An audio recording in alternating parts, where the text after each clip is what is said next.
Hello and welcome to the Weekly Reel Podcast. My name is Ken, And my name is Jeremy. and this week I'm feeling joy, or maybe disgust, or maybe sadness. I don't know. How about you, Jeremy? Boredom. Just kidding. It's like the one guy.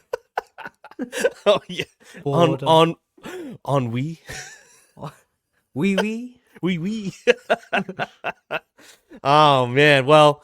I'm sure you probably know by some of the emotions that we have just mentioned. Today, Jeremy and I will be covering Inside Out 2. But before we do that, Jeremy, we're on this beautiful platform called YouTube, aren't we? I think so. I think we're on YouTube now, and we're technically live right now. So if you're watching us on YouTube, the Weekly Real Podcast on YouTube live now. So we're something new this season. And so if you want to comment down below, let us know that you're here. John Campia, I know you're here. I know. I You know just you're here. you're just on ghost mode. I know there's a ghost mode. He's hiding. No, I'm Oh just man. kidding. Yeah, but especially for those that have watched Inside Out 2, definitely we would love to hear your comment or see your comments and everything. And so we're definitely looking forward to discussing this movie with you all today. But before we get into our discussion about Inside Out 2, let's issue that spoiler warning now. Because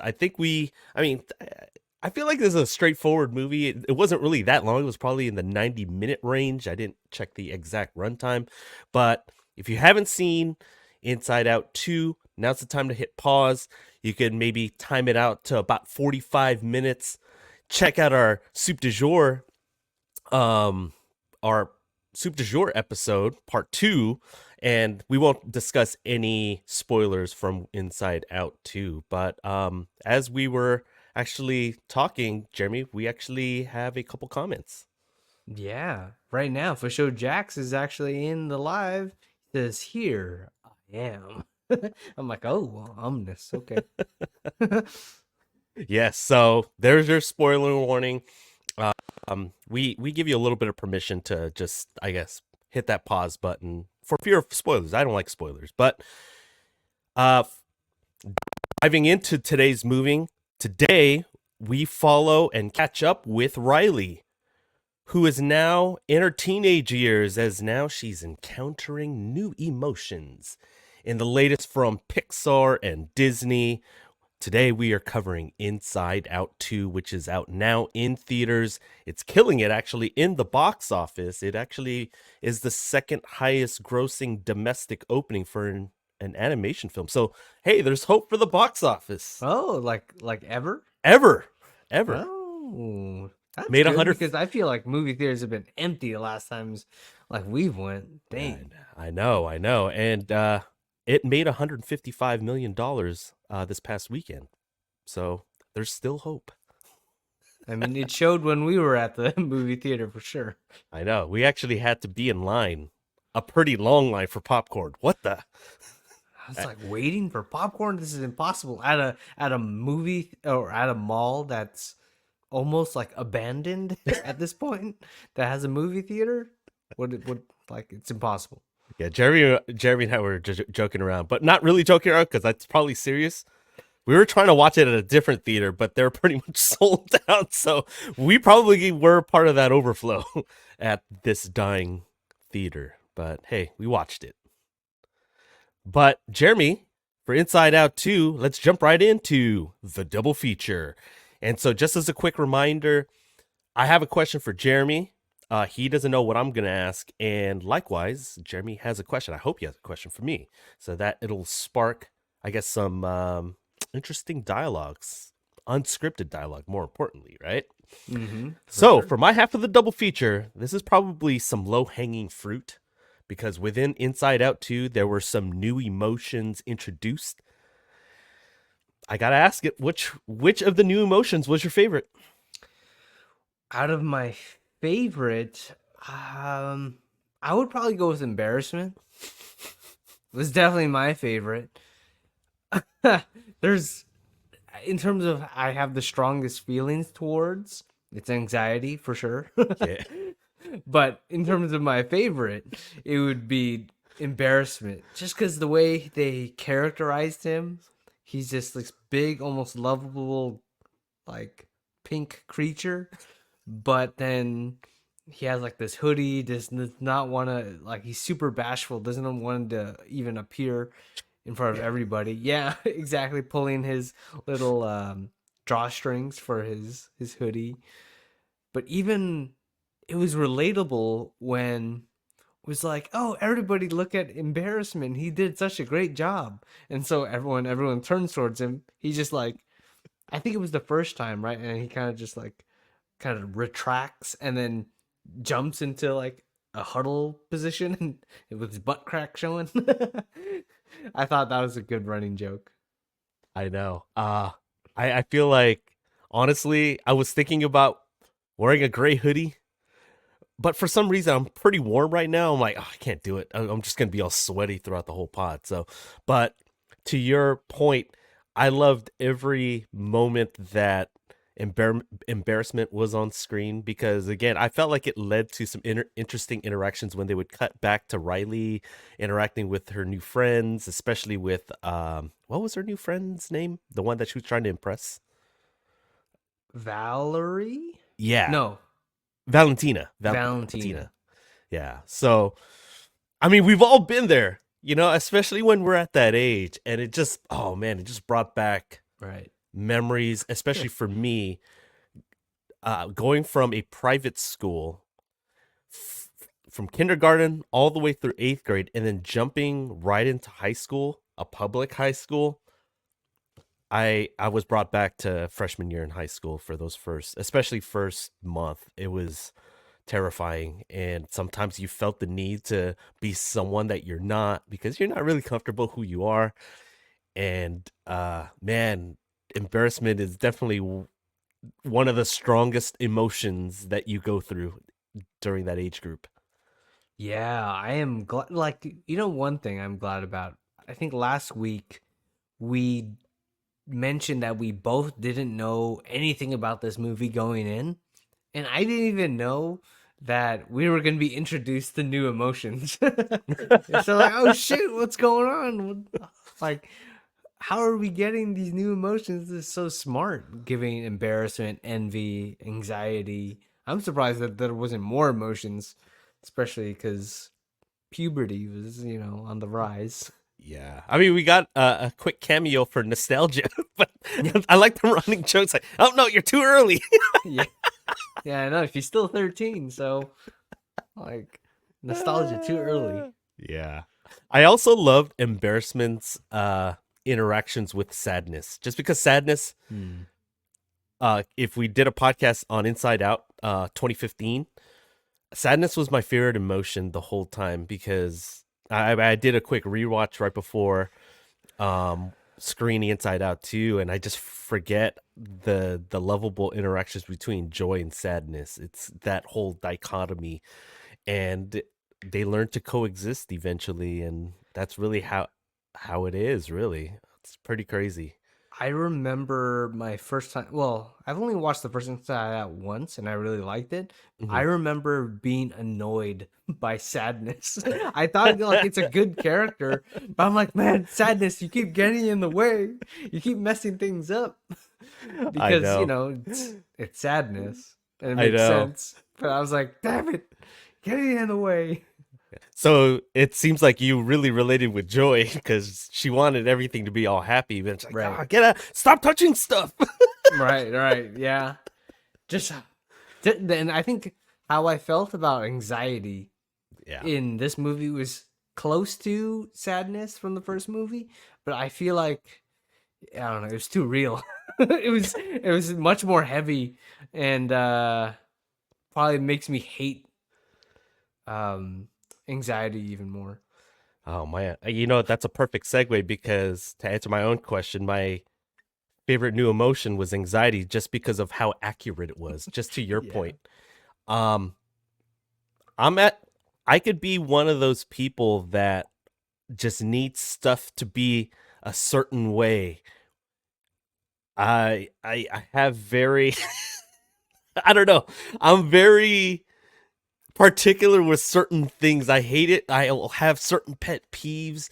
And so those, especially when we're starting to get introduced to anxiety in the beginning and she was like wanting to be hands-on with everything, I was like, "Oh my god, is that how I am?"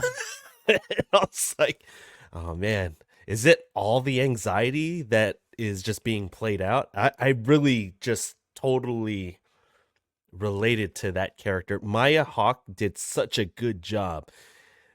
Seeing her on screen and, just kind of interacting the way she did with all the other emotions, just, oh man, it made me a little sweaty. And I'm like, dude, why am I getting sweaty during a Pixar movie? What the heck is going on? That sounds weird, but yeah, I agree. Shoot, man. Because she was frustrating me like it sounded like Sadness was frustrating you with Inside Out 2015. Right.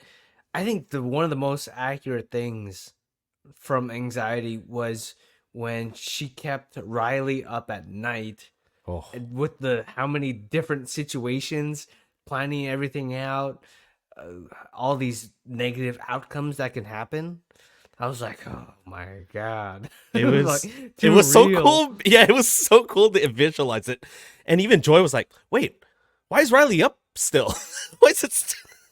And it was like, well, past one or whatever it was, and I was like, "Oh man, why is this so real?" And then yeah, you want to, and I could see it from Anxiety's point of view too. Like that character was trying to be prepared for each scenario. Right. I never put a label on it. It was like, oh, I just got to be prepared. But no, that's my anxiety. I'm like, oh my God. Inside Out too. Right. Like there's different levels of anxiety, right? There's good and bad. Just like how at the end, to jump all the way to the end, that it's like, oh, don't think about freaking what's happening 5 years from now, 10 years, whatever is gonna happen. It's like, oh, we have a Spanish test coming up. Mm-hmm. And we didn't study yet. You should probably get on that. That's a good level of anxiety that will like get Riley to actually go ahead and do something, but not totally get into panic attack mode, which Man. with oh, that scene. Plus, anxiety led to Riley doing some questionable stuff. Oh yeah. Bro. Oh yeah. I think we'll get into that a little bit. Unless you want to mention it right now, I'm totally fine with that. No, I go ahead. I won't say anything. It sounds like you have something cooked up for later on in the episode, maybe even perhaps now. A little bit, yeah. Possibly right now. My question for the double feature is about anxiety. Okay. Anxiety looked at like different outcomes during the sleep, during the day. Just anxiety was going all over this place. Imagine this only takes place over like a weekend, right? This is insane. Yeah. And the amount of stuff that happens in this movie is a lot. Anxiety looked at all the different outcomes, most of them being negative. Joy brought in some like unrealistic positive outcomes. Yeah. If you were to kind of dictate this movie and you were part of the sketching team from Anxiety in the imagination sector of the mind, what outcome would you want to see happen? And I mean, this is coming from you, Ken, from a storyteller standpoint. Like, in terms of, oh, this is where I would want the movie to go towards. It could be as dark and it could be as Oh. happy Okay. as you Because want. initially, when I thought you were framing it, it's like, okay, how would you frame it from Joy's perspective? But you're Mhm. talking about like I could be either side of the coin. Right. You're either side of the coin, but you're like the director of this movie. You're the writer right now. And you're like no holds barred in terms of PG, rated R. You know, things can go off the rails. Oh my Just think God. about it as this is the end of day 2, right? She's asleep Yeah. and she's now awake at night. Where would you want to see the story kind of like? I Okay. feel like that was a very defining moment from that point? That was kind of like her crossroads. Hmm. Hmm. Um, I would honestly try to do. I would probably go a little bit more extreme, actually. One way or the other. Okay, so because actually during that time, I was picturing and trying to guess what type of scenarios would actually show up. If I was gonna go on the more darker side, the one that I would try to to make it even more dark, and they got there almost, but Yeah. I would would have had her play a little bit more enforcer on a Oh, hockey dang. team, like, and like more body checking, more like chewing people out, trying to take more of a leadership role so that I can press the coach. Just like, oh, look at this guy's, look at Riley being all fiery and like taking leadership. Like I would like go like a little bit further, like with each depiction, Hmm. even like if I need to like pick a fight or something like that. If we were like losing, to kind of get everyone like fired up. Hmm. Now on the other end, like I was thinking to impress all of this is predicated on impressing the coaches, right? Yeah. I would have done the whole sharing thing. I mean, they kind of touched on it like after she stepped out of the penalty box or whatever, but I would have had her like be like a playmaker, like more of a like a kind of a point Mm. guard on the Yeah. hockey ice on the rink, and just like setting up everyone like Valentina, and then like trying to get on her good graces that way, you know what I Yeah. mean? And really setting up other friends that I'm trying to impress, and even try to obviously throw in more good sportsmanship, since her two closest friends from middle school are on the other team, but Right. like helping people up, all that stuff. I would it would be more dark and more like over the top, like what do you call that, goody two shoes sort of thing. Right. Because I feel like if we went down your line of thinking, Mm, the ending, remember how basically at the very end, we don't know whether or not Riley makes the team or not. yeah. It did an Inception ending. But if they had it where, oh, she kind of gets in like better graces with the coach, with her teammates. I like how this is an insight to some of when me and Ken were watching. When it hit credits, you're like, she didn't make it. As soon as it rolled credits, like she didn't make the team. I was like, damn, Ken, harsh. We're cynical because I mean, the teacher probably found out that she snuck in. dude, like, and the way she was acting on the ice was like, yeah, you could probably wait, like, give her a year. You know, Dude, she has it the was, skills, but then yeah. the She was hogging the mentality. puck. She was like, I don't know. She was stealing the puck from her teammate. I'm like, dude, she Right, wouldn't have made it. right, yeah. See, so if you added those scenes where she's playing more point guard, Yeah. passing the ball around, the puck around, Yeah. I feel like that would have gave her more of a chance.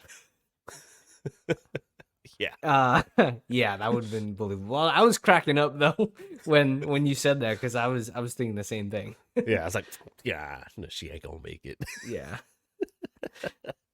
Oh shoot. Okay, for me, I'm going like super darkest timeline. Mm. And you know me, I was like just thinking about it. Remember when she body checks? Is her friend Grace? Yeah, I think so. Yeah, yeah. Right?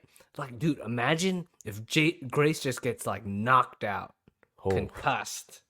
It's like, And we dude, and we and we see some blood on the ice. Whoa. exactly, exactly.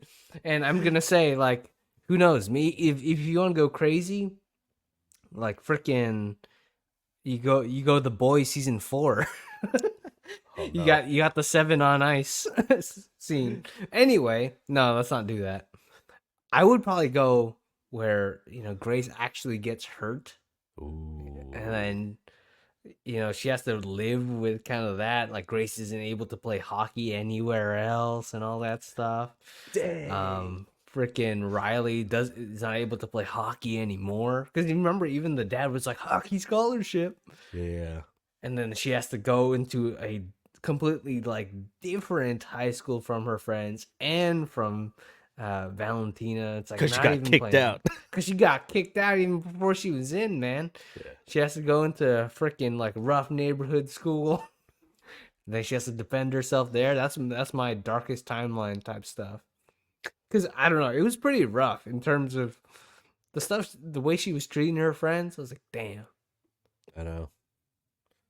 Like, that's pretty messed up. by the way, when they were on the couch or whatever at night, and then we were introduced to sarcasm, and then they called it the sarcasm. I was like, Yeah, oh, dude, Pixar's in their bag. It was yeah, so dude, good. that was good.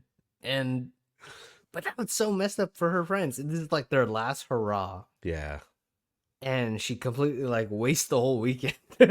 I mean, yeah, she's trying to make a name for herself, but she didn't even think about like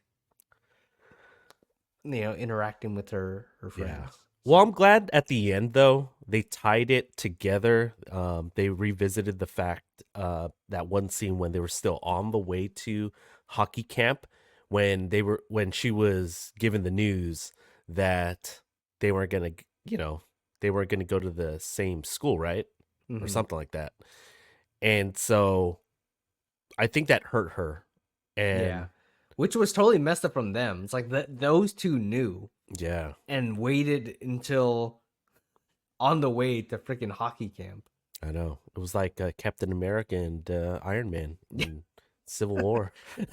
Did you know? Yes. And then there was a 2-on-1 at the end. Yeah, yeah, that's what That's happened, how man. that's another scenario. That's a timeline for sure.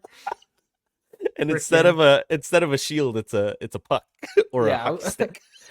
I got super dark. I was like, she freaking rips Grace's arm off or what? Holy Whoa! crap! It's violent for a Pixar movie. In the Pixar multiverse, there's got to be some sort of what do you call that, Yeah, she's about crossover to event. slam down her freaking um her ice skate onto freaking Grace right in front of Dang, her. dang, ice skate! Whoa! Yeah, dude. I was thinking like a hockey stick or something like that, but Oh it's man, skate. I'm going all the Dang. way, man. Freaking Woo! hockey, ice skate. You know how those things are. And about to slam it onto her, but she purposely misses. Darkest timeline. Definitely the darkest timeline, but yeah, oh my god. Well, anyway, that was the double feature. Let's get right into I mean, we're already like kind of almost there. Let's get into the dailies where we're just talking about random stuff. We kind of got that segment kicked off with our MCU Pixar crossover event. Was there any random items from Inside Out 2 that you want to mention? I'm gonna go right off the bat. Wait, you and me started cracking up in this part. What's his name? Pouchy? Oh crap! I was dying, dude. When they made it to basically the back of the mind and they needed help, and they were already annoyed of Pouchy before, right? And I love Oh, how they oh Pouchy! Pouchy, all of them called Pouchy, but freaking rage, anger, Yeah. got he did what we all wanted to do.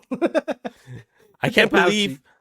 believe how much dynamite he had in the Yeah, yeah. pouch. But I love how it was just so like forceful, and because this character is so annoying, right? And freaking anger is just like like just freaking choking Pouchy to death. It's like, give me more dynamite. And we were cracking up. I don't know if anyone else was because we were cracking up so hard, but Yeah. I don't feel like anyone else was. I was like, maybe we're just that brutal. Yeah. I mean, I felt like Pixar like definitely dipped into the whole, okay, we're gonna give some nods and winks to the adults and the parents and whoever that are watching this movie, just because, man, oh man, the whole comparison to, what was it, map, was it Maps from Dora? Yeah, it was Dora, and I think Backpack is technically the Backpack. closest Yeah, thing for Backpack, yeah, comparison. sorry. I see. I haven't watched Dora in like 30 years or whatever There it you go. was. Yeah, you probably last watched it when I was a kid. Yeah, pretty much. So 25 years ago. Oh That was shoot, so good. but yeah, that was so good. Oh, what'd you think of the what was it, Deepest Darkest Secret?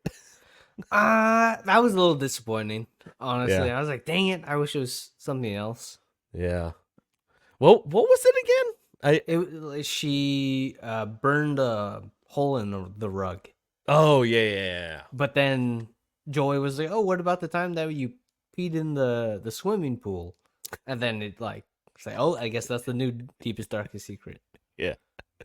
Maybe when he makes his reemergence, if they ever make an Inside Out 3, maybe it'll be like, I don't know. It's got to be boy related. It Yeah. has to be boy related. Like I have a crush on like your best friend, like maybe Valentina's boyfriend. Oh, Oh, dang! It's gonna turn into freaking Mean Girls. yeah, it'd be like a love triangle. um, what about the puberty siren thing? I Yeah. thought they were gonna do something with that. Ooh, that would have gone real like bloody. I thought there were. I was like, wait, Yeah, I was is like, this "What? where? No Is way!" this? Yeah, I'm like, I "Freaking was Pixar, like, what are you doing?" It's like, wait a minute, we just started the movie. I was hoping that I'm kind of glad it was just the emotions because, dang, I Ooh. don't know. I don't know if I could have handled seeing that. It would have been really uncomfortable, especially with all the crying kids around us. Yeah, I mean, even as a parent watching that, I would be like, "Oh, great, I have to explain this later." You know, it's like crap. Well, I mean, Or they did get into like more of the basic stuff, like getting taller, yeah, and I mean, I don't know if I don't know if it's really common knowledge, but I think for the most part, girls do grow taller than boys or earlier than boys, right? yeah. When they do puberty. Typically, yeah, puberty hits sooner for girls. Yeah, yeah. Um, let's see, but yeah, that I was like, oh, here we go. For actually, you know what? You mentioned how we both really didn't watch any of the trailers or anything like that. Mm-hmm. That's true, but literally the day of our screening, I saw a featurette on Instagram. So Oh, I saw it just popped into my feed, and it was the actress who played Envy, because I think I told you she's one of the main actresses mm. in The Bear, and so I was more um kind of watching her like emote while she Mm-hmm. was behind the mic and everything, but she's like, oh well, Io, what's her name? Uh, Ed Beery. yeah. Um, I don't know if I pronounced that anywhere remotely close to how it's supposed to be, but yeah, she was like, they basically said, "Oh, she's playing the new emotion, Envy." I'm like, "Oh man, I did not want to know that." Yeah. Yeah, so, but that was like the extent of that, and I just surmised that there were going to be other new emotions. So, um, a little bit pre blown, but my Okay. mind was still blown from this movie. All right. Yeah.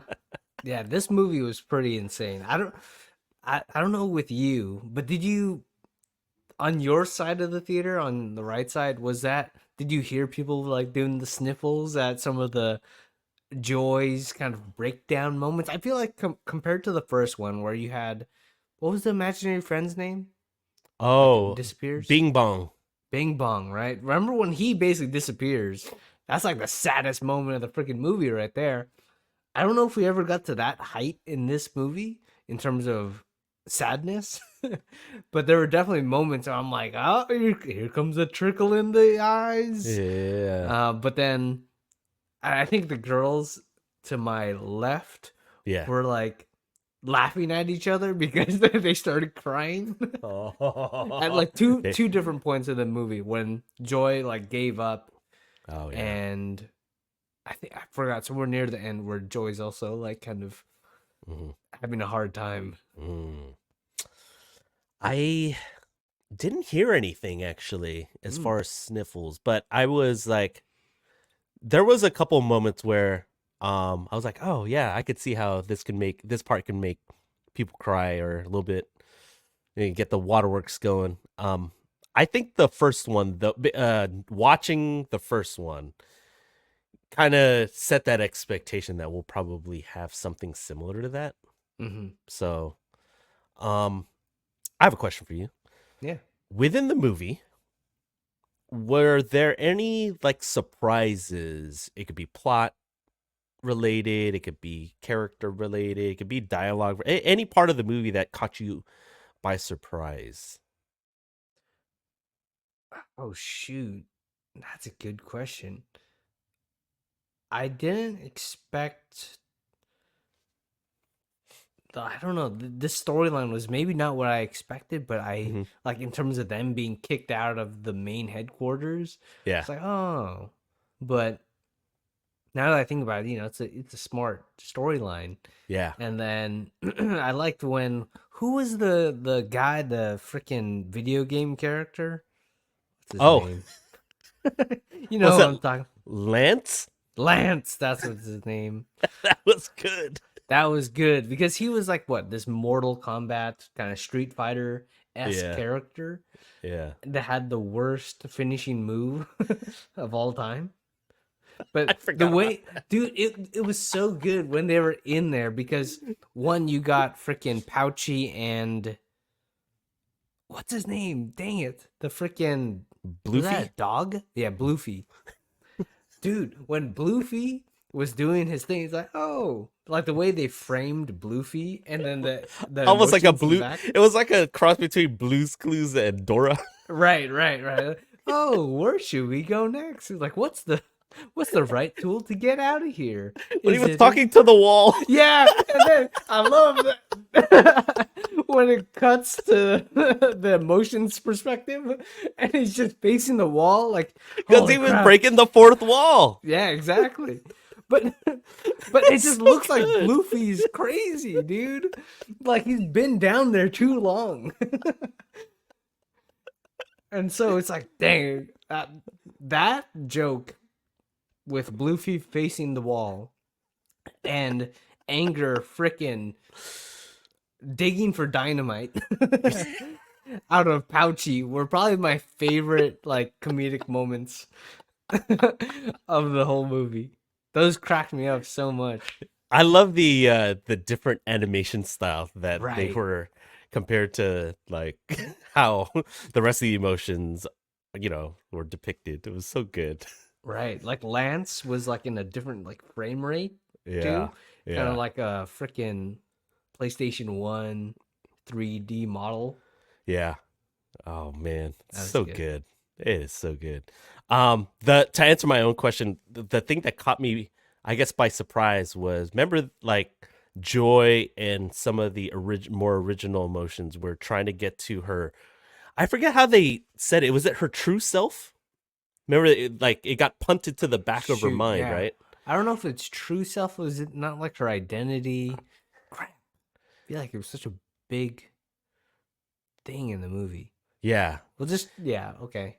Let's just say and her true then self. obviously Anxiety was trying to create this new self for Riley. Right.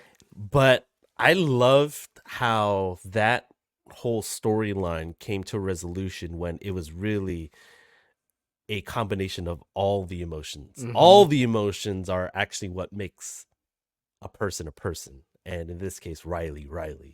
And I was Right. like, man, that is so freaking complex. It's so good. I know, dude. Freaking Pixar, man. Was like when the original one was "I'm a good person," Yeah, right?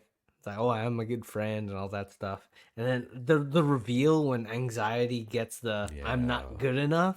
It's like, Yeah. dang, dude. That for some reason, when it said that, I was like, dude, this is too real. The kids in the room, you don't understand. Like You'll see. you'll see, you crying kid. I got you. You'll see. Damn. Speaking of the crying kid, just go a little off topic. Yeah, right when mine and Jeremy's screening started, and okay, so the running joke, especially when we watch a family flick together or even like separate, Jeremy will always have a story of like, man, I had like a crying kid, or I had a kid like vomit near me or something like that. You know, there'd be always a story. And so when we had agreed that we were gonna go watch it, and we ended up watching it yesterday, I was like, okay, how many crying kids are we gonna get? And sure enough, right when the movie started, both me and Jeremy hear a crying kid, but at first, both me and Jeremy thought it was a part of the movie. I This thought is it the was opening interactive. sequence. when Riley's in her like in the first match of the movie, you know, she's ice skating or playing hockey, and I'm like, it's like, where's this freaking crying baby coming from? I was so confused. I was like, what's going on? So much stimulation right now that's going Right. I mean, like they didn't start even like it was all cool in during the trailers, during the previews. on. Mm-hmm. As soon as the movie starts, it's like Yeah. right on cue. I was like, Yeah, I okay, know. here it goes. At least it stopped though. Yeah, luckily that kid with, I think it was the mom. She took the kid outside, and then they ended up sitting in front of me. I was like, oh man, Yeah. because you were talking about like, oh, you picked good seats. There's like no one in front of us on the rail, Yeah. and at least it'll be like behind us. And all of a sudden that kid sits. I was like, are you serious? He's gonna sit right in front of me? And luckily Yeah. that kid was behaved the rest of the way. Right, right. That is my random TED talk for watching movies at a theater. It could be hit or miss, but I still love the experience. Right. Especially when you have other people reacting strongly. Yeah. Like freaking the girls crying next to me is always Mhm. fun to see. Sounds That- weird. Or when we were watching another tangent, The Watchers, Oh, and there was a plot twist when, pardon my French, someone was like, "Oh shit!" And at the point where everyone already figured out the plot twist, she was about 30 seconds behind. And moments like that make a good movie going experience. the whole movie theater was cracking up after she Yeah. said that. It was so funny. Oh man. But yeah, any other dailies you want to mention? Anything else that we may have missed from the movie? Dude, when she snuck into the coach's office, though, I didn't know that they were going to go through with that. I thought they weren't, she was going to put it back. I'm like, man, Pixar doesn't have the balls to do this. And then they did it. I'm like, holy crap, she did it. Like, I felt, disappointed in Riley. You know what I mean? Yeah. What have you done? Yeah. And it's like 2 weeks in a row. Like obviously we covered Hitman. Let's just say we discussed the ending that Jeremy didn't like, and I felt like there are a little bit of parallels in terms of getting away with stuff. Oh, yeah.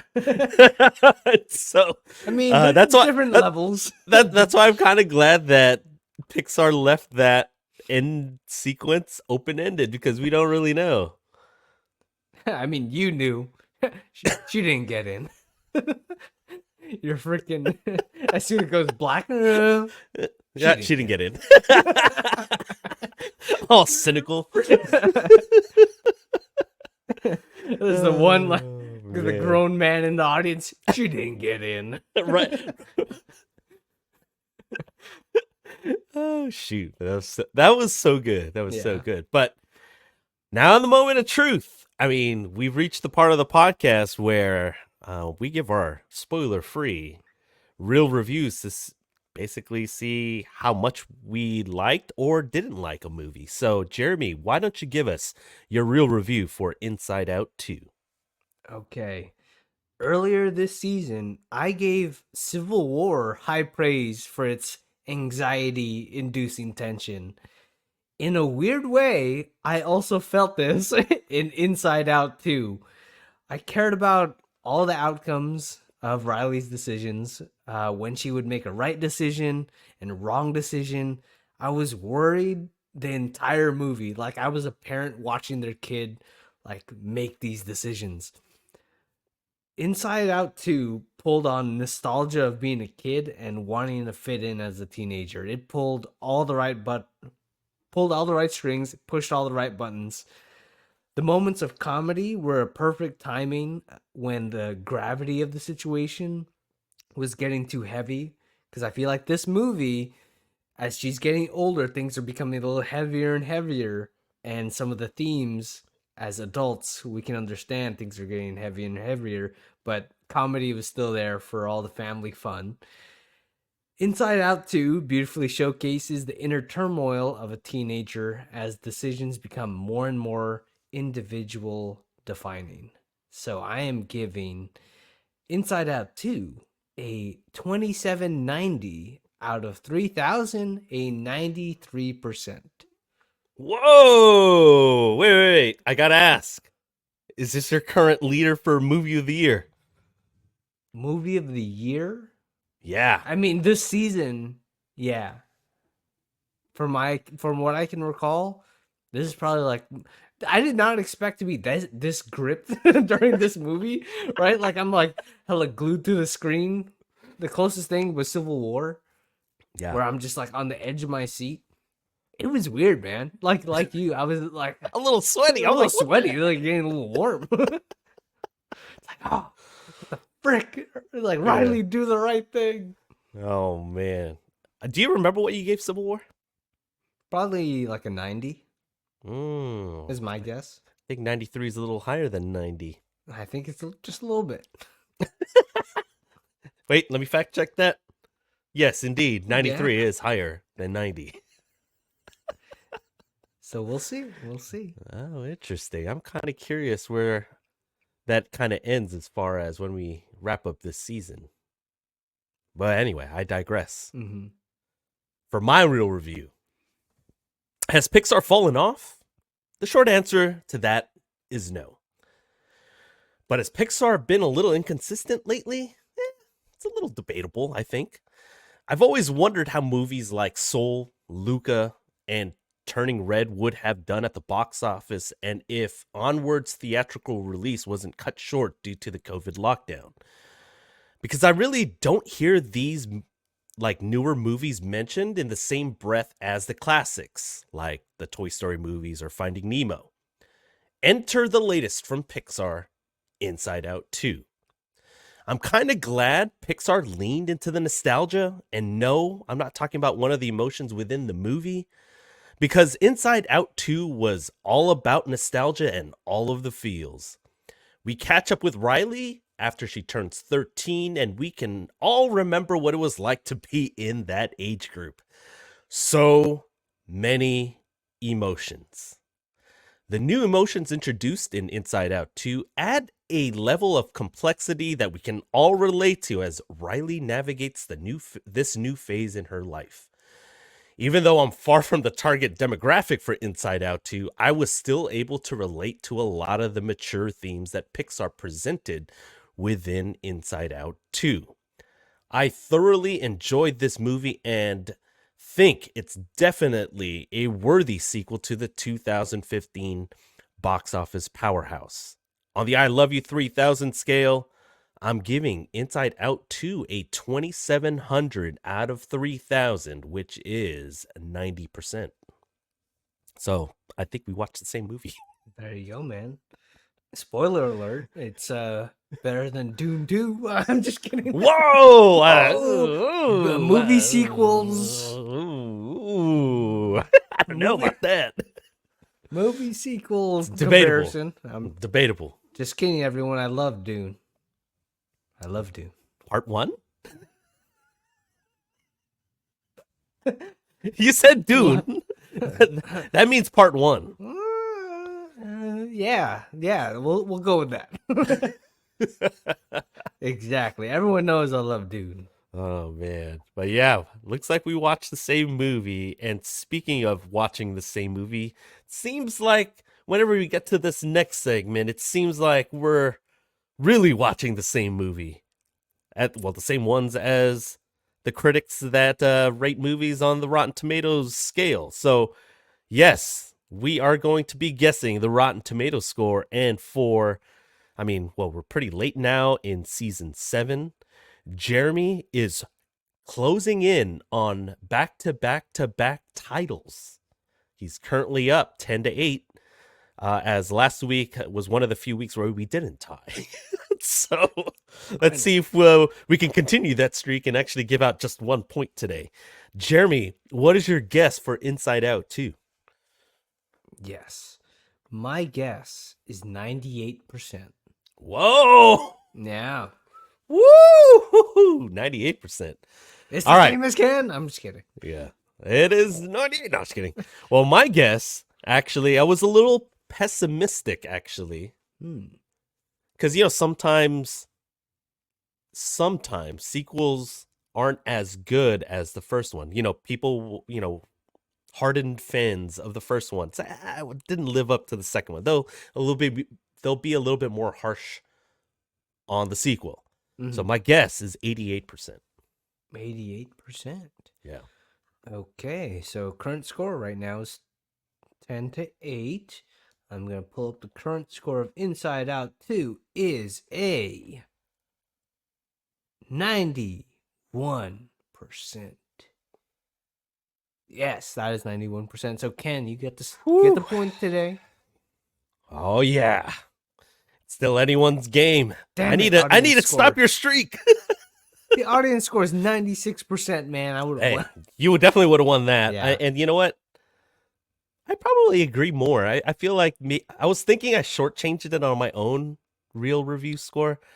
And I feel like only because we just watched it last night. I feel like I haven't fully digested. I mean, this podcast actually helps, this live stream. But yeah, I think I need to watch it a second to give it an actual, for me, my second viewing is really where my actual score kind of tends to settle. But I'm kind of glad I got the point. Well, what's the updated score now, Ken? It is, you're still up. It's still 10. It's 10-9. I cut the lead in half. So the 2-point deficit is now 1. Okay. Wait, 10 minus 9. Let me fact check that. Yes, it is indeed 1. Well, not according to Terrence Howard. Wow. I'm going to throw that out of left field. Oh, man. But yes, I was obviously talking about how we're trying to, digest this movie a little bit more. And I feel like these podcasts, these live streams definitely help us out. Next week, unfortunately, we don't have a live stream. But Jeremy, what movie will we be covering in 2 weeks? Well, in 2 weeks, we are watching a prequel to the hit horror movie from 2018, A Quiet Place. Can't talk right now. We go back to the beginning to see how the whole world went quiet in A Quiet Place, Day 1. Ooh, yes. And I think that movie, I fact-checked that right before we went on. It comes out on June 28th, so a little over a week from today, so like 9 days from now. But yeah, when you were talking about Wee Wee, I was like, are you talking about Ennui? Ennui, yeah. What was he supposed to be, like just a cool, casual type of guy or emotion? Right, I think maybe like something like nonchalant or... Yeah. Is that what it means? I don't know, man. Oh man, hold on. Now I'm kind of curious what ennui means. Yeah, let me see. Get descriptions from Google. I'm just kidding. A feeling of listlessness and dissatisfaction arising from a lack of occupation or excitement. Wow. Wow. That's a definition. Man, it is a definition. Well, let's go with nonchalant. Yeah. It's a little bit less wordy. But yes, A Quiet Place Day 1. Are you looking forward to this movie? Because I want to say that we both enjoyed the first two Quiet Place films in this franchise. I think as we've gone through our season, I think at the beginning I wasn't, but Yeah. now kind of seeing how I feel on what movie I want to watch next after watching like Hitman, where it was more like dark comedy, and then this one was like family friendly comedy. I am ready for a little bit of like scariness, a little bit of tension, Mm-hmm. something a little bit more serious. Mm. I mean, we watched The Watchers offline, but that I don't think that really tickled my that didn't satisfy my quench for something like a serious movie or Yeah. horror. I appreciated the swing that I mean, it's not a Watchers podcast, but yeah, I appreciated what it was trying Right. to do, but I think it was it was just meh. Yeah, I agree. It Yeah. was fun for a Yeah. one watch with Yeah. friends, but not Yeah. I wouldn't go back and see it. Yeah. Yeah. Wasn't one of those where it was podcast worthy, if you catch my drift. But anyway, Jeremy, uh if they want to catch this particular episode or even some of our past episodes from season 7, where can they check out the Weekly Reel podcast now? Well, right now, what's up to date for sure is where some of you may be watching right now is actually on YouTube. You get the whole cut up versions if you want to watch part one of the podcast here or part two, where we talk about the soup du jour and all the fun topics there. Or even if you want to check out some of our YouTube shorts that are on there, some random stuff that gets thrown in there once in a while. But that's going to be on YouTube. Just search up the Weekly Reel podcast. Yes, and don't forget that the notification bell so you get alerts on when we schedule these live streams. And again, usually, and we have like maybe about 4 left, I think, this one, I think, I think so, somewhere around there. somewhere around there. So, Every and the next one's Wednesday, right, every Wednesday from now until the end of July, I think, is when we have our last one. right. So make sure you subscribe, hit the bell notifications because, like next week, we're not going to be live, but the Nope. following week we will be. Yeah, I think we have literally 5, maybe 5 left. I think it's all of July. All of the July Wednesdays, I think. Okay. But we'll let you know on Instagram, because that's actually where you can follow for more news at Weekly Reel. We post, I guess, little clips again of our full podcast, just to kind of wet your whistle so that you can check out the full episode on YouTube or your favorite podcast app. But yeah, Instagram, follow us there for the news at Weekly Reel. Also follow us on TikTok at Weekly Reel Pod.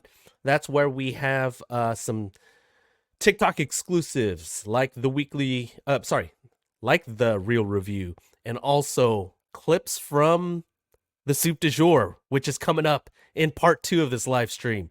So we tend to take the gloves off, and it's a little bit less restrictive. We play around with little different formats, and then we try to present it in a nicer way instead of just us talking heads. So I try to work on those edits, be a little creative. So at Weekly Reel Pod on TikTok. So any random final thoughts on Inside Out 2 before we close out this part 1 of the Yes. live stream?